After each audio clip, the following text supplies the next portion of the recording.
As always, I have a new handout to accompany this video. You can find the download link in the description below. It costs very little and it helps support me a little bit. Each handout covers the topic in a little bit more detail and provides some exercises for you to try for yourself. Some of the exercises are designed to push you past what you're comfortable with. I highly recommend getting these so that you can not just be a passive watcher, but also participate and try out the things that you're learning as you're learning them. Let's get started.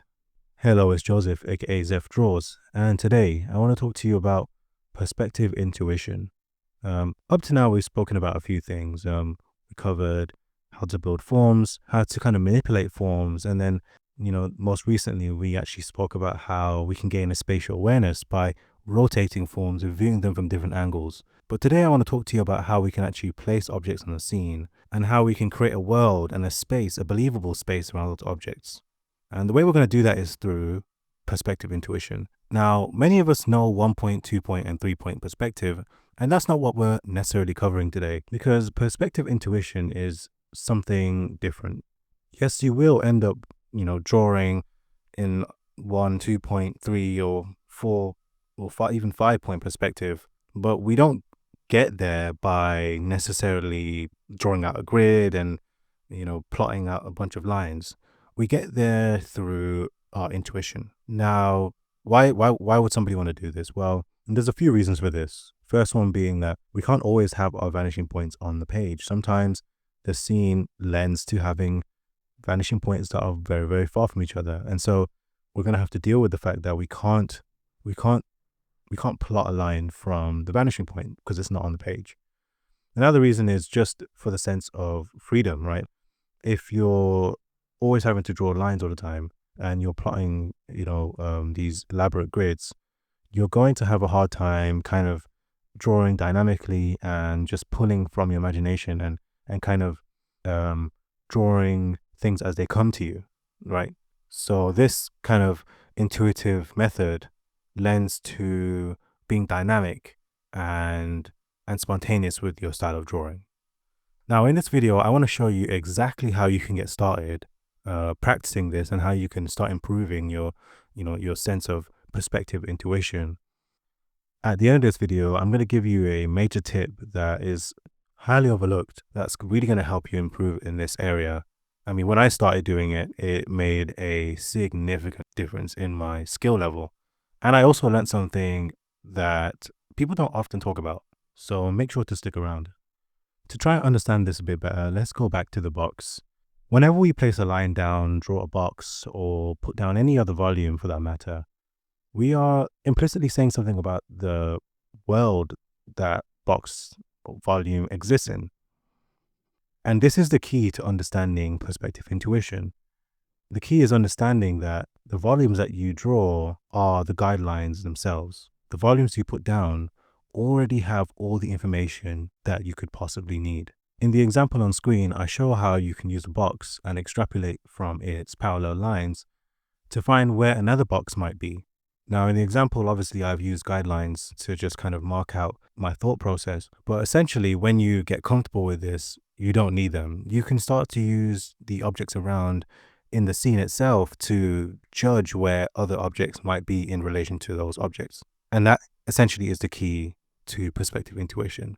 It's all about taking information from objects in the scene and using that, extrapolating that to draw other objects. And the thing is, as you draw more objects, you have more information. The next box you draw will help you draw the next box, and so on and so forth. And this is how you can build a complex scene.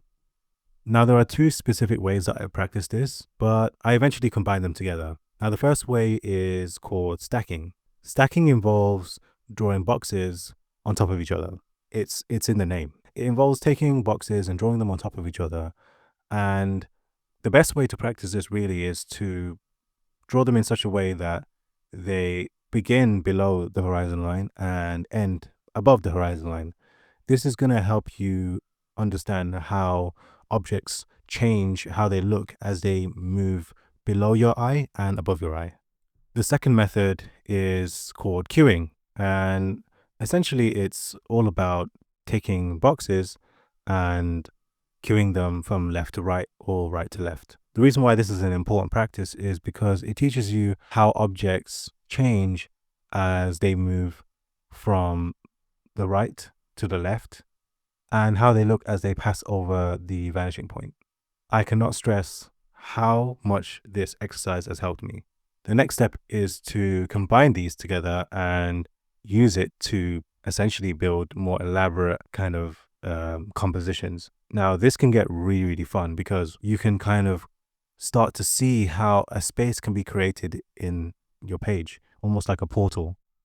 And if you do this correctly, you can start to see how you can build a room, how you can build a busy street or a scene with many people interacting in it. And there are endless possibilities that you gain when you are able to do this skill very easily. Now, I want to share with you a major tip that's going to help you significantly in this area, as it did me. Now, when we look at photos, images, the first thing you're going to notice is that they're flat. They are 2D representations of a 3D world, and they're actually slightly different to how we see because cameras actually have one lens, whereas we have two. So when we look at images on, whether it be the computer or just any image in general, it is flat. And so the work has actually been done for us. The work of taking the 3D world, interpreting it, and spitting it out in a 2D form that is able to be viewed on a flat plane, that has been taken from us. And depending on the lens that you take the photo with, you might get a wide look. If it's a 14 to 20 millimeter lens, you're going to get a very wide look. And if you take it with maybe a 70 millimeter, you're going to get a very much more condensed, flatter look. And so the camera has actually done a lot of kind of interpretation for you. Now, I want you to do something right now. I want you to look ahead of you, and I want you to think about how you would draw what you see in front of you. You got it? Now, I want you to look to the right, and I want you to do the same thing. Look to the right and ask yourself, how would I represent what I'm seeing right now on the same page? Now, what you'll quickly notice is the lines of convergence, they change. It's almost disorientating thinking about how you would represent what's in front of you and what's to the right of you on the same page. Yet cameras do just fine doing that. If you have a wide enough lens, the camera has no problem getting that done. Now, when we copy images, when we take reference, and there's nothing wrong with reference, but when we take reference and we use that to learn perspective and we copy, say, a interior room scene from the internet or from some image, what we're actually doing is that we're offloading the work that we should have done ourselves onto the camera, and you run the risk of actually just copying the lines in the photo, negative space, stuff like that, but you're not really interpreting the space itself. You haven't done any of the interpretation that the camera did. Your job as an artist is to interpret the world around you, not to give it over to a camera. Now, when you take this advice seriously and you start to perceive the world around you and start drawing from life, you notice things that are even kind of hard to represent using any 1, 2, 3, 4, 5 perspective. You will notice things that don't quite necessarily fit into any paradigm, because the way we see the world can never really be represented perfectly using a mathematical paradigm like 1 point, 2 point, 3 point perspective. And this is what it means to gain intuition. It's to take from life. It's to learn about the relationships between objects that actually exist in the real world. And this is why the major tip I want to give you is to draw from life. Now, when I started drawing from life very often, I noticed my skill in drawing perspective intuitively increase rapidly. And that was because I was learning how objects actually appeared in real life. I was learning about the real relationships between objects in the real world.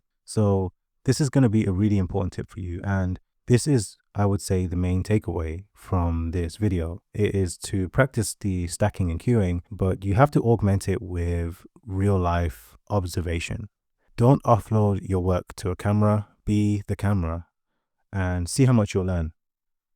In the next video, we're going to take what we've learned so far and we're going to use it to expand our visual library so we can start drawing actual real life objects from memory. So it's going to be really fun, and I'm excited to show you how to do that.